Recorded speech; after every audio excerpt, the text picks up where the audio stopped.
Praise the lord. ప్రభు నామమునకు స్తోత్రములు కలుగునుగాక. ఈరోజు పాఠ్యాంశము యోహాను సువార్త 3వ అధ్యాయము 3వ వచనములో ధ్యానించుకుందాము. ఒకడు క్రొత్తగా జన్మించితేనే పరలోక రాజ్యమును చూస్తాడు. నీవు నేను పరలోక రాజ్యమును చూడాలి. మనము క్రొత్తగా జన్మించాలి. క్రొత్తగా జన్మించుట అనగా మరలా మన తల్లికి జన్మించుట కాదు. మన పాపములను ఒప్పుకోవాలి. మనలను ఈ లోకములో బీదవారమని, ఎందుకు పనికి రాని వారమని మనలను అవమానించి ఉన్నారు, నిందించి ఉన్నారు, మనలను త్రోసివేసి ఉన్నారు, పనికి మాలిన వారని మనలను ప్రక్కన పెట్టి ఉన్నారు. కనుక మనము ఏమి చేయాలి? ఆ పరిస్థితుల్లో దిగులు చెందక, భయపడక, అవమానములను ఆ విధముగా కొట్టివేసే దేవుడు ఉన్నాడని మనము తెలుసుకొని ఉండాలి. నా ప్రియమైన సహోదరి సహోదరులారా, గొంగళి పురుగును చూడండి. ఆ స్థితిలో ఉన్నప్పుడు అందరూ దానిని వ్యతిరేకిస్తారు, చెదరించుకుంటారు. ఎందుకంటే దాని స్థితి మరీ భయంకరముగా ఉన్నది. కనుక దానిని చూసి దానికి ఉన్నటువంటి ఆ యొక్క స్థితిని బట్టి మనము భయపడుతూ ఉంటాము. కాబట్టి పాపములోను శాపములోను పట్టబడి ఉన్న మనలను మనుషులు చూసినప్పుడు కూడా మనలను చూసి భయపడతారు. ఎందుకంటే మనం ఇతరులను భయపెట్టే వారముగా, అపాయము చేసే వారముగా ఉన్నాము కాబట్టి, పాపంలో ఉన్నాము కాబట్టి. నా ప్రియమైన సహోదరి సహోదరులారా, అదే గొంగళి పురుగు వెళ్ళి గూడు కట్టుకొని అది నిద్రావస్థలోనికి వెళ్ళినప్పుడు, అనగా తన స్థితిని మార్చుకునినప్పుడు అది సీతాకోక సిలుకగా మారి ఉన్నది.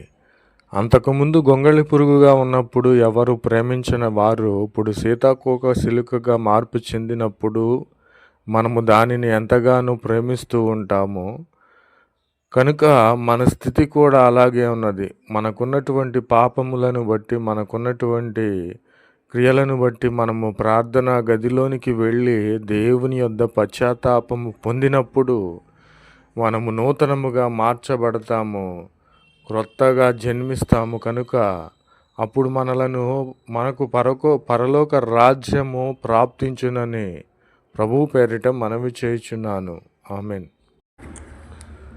కాబట్టి నా ప్రియమైన సహోదరి సహోదరులారా, మత్తయి సువార్త 2వ అధ్యాయము 10వ వచనములో ధ్యానించుకున్నట్లయితే, వారు ఆ నక్షత్రమును చూచి అత్యానంద భరితులైరి.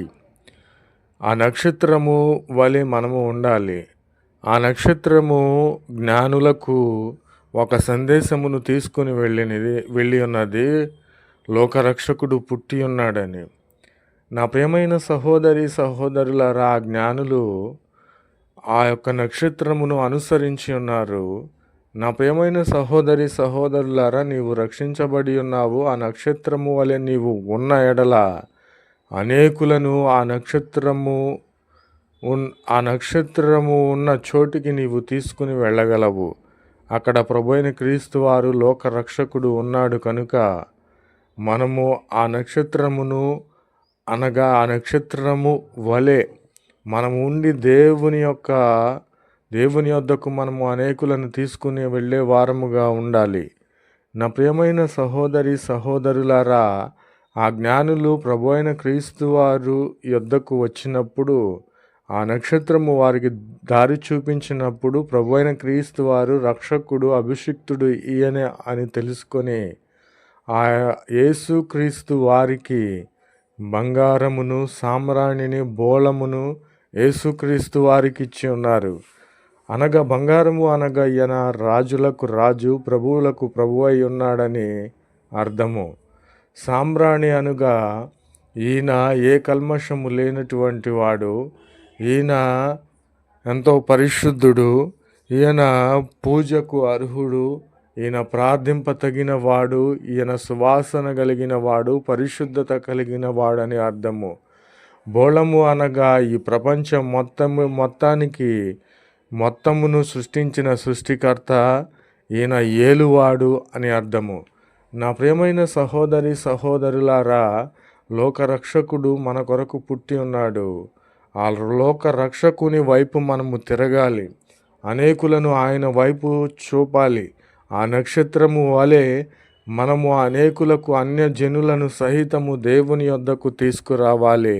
ఆ నక్షత్రము వలె మనము అనేకులకు దేవుని మార్గమును పంచిపెట్టాలని, దేవుని వైపు తిప్పాలని ప్రభు పేరిట మనవి చేయుచున్నాను.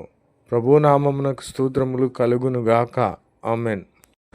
నా ప్రియమైన సహోదరి సహోదరులారా, 1 యోహాను 1:2 ధ్యానించుకున్నట్లయితే, ఆ జీవమైన ప్రభువైన క్రీస్తు వారు ప్రత్యక్షమాయెను. ఆమెన్.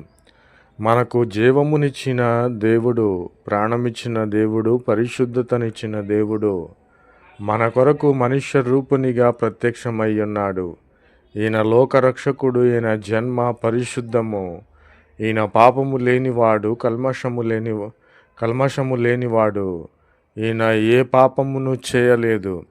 నా ప్రియమైన సహోదరి సహోదరులారా, ఒక్కరిని మనము దేవునిగా ఎంచుకోవాలంటే, పూజించాలంటే ఆయనకు ఉండవలసిన అర్హత, ఈయన పరిశుద్ధుడై ఉండాలి, పాపము లేనివాడై ఉండాలి, ఏ కల్మషము లేనివాడై ఉండాలి, ఎట్టి పాపము చేయని వాడై ఉండాలి.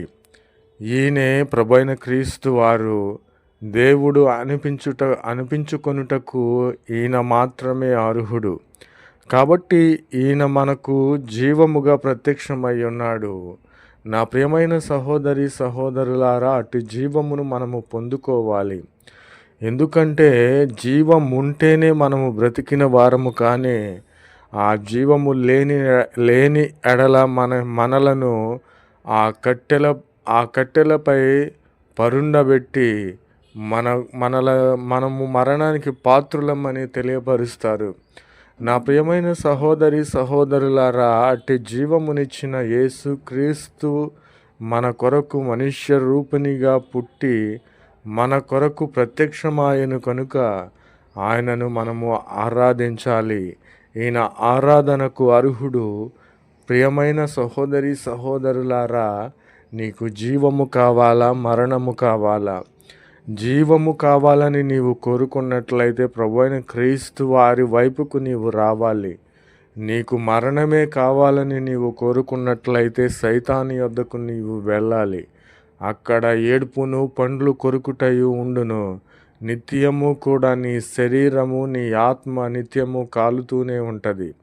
నా ప్రియమైన సహోదరి సహోదరులారా, నీకు జీవము కావాలని నీవు కోరుకున్నట్లయితే, నీవు క్రీస్తు వైపు వచ్చినట్లయితే నీకు పరలోక రాజ్యం ఇస్తాడు. ఆయనతో కూడా రాజ్య పరిపాలన చేయుటకు నేను సింహాసనముపై కూర్చుండబెట్టి నీకు యుగ యుగములు కూడా జీవ కిరీటం ఇస్తాడు. కనుక ఈయన జీవమై ఉన్నాడు కనుక, జీవమై ఉండి ప్రత్యక్షమై ఉన్నాడు కనుక యేసు క్రీస్తు వారి యొద్దకు నీవు రావాలని ప్రభువు పేరిట మనవి చేయుచున్నాను. ఆమెన్.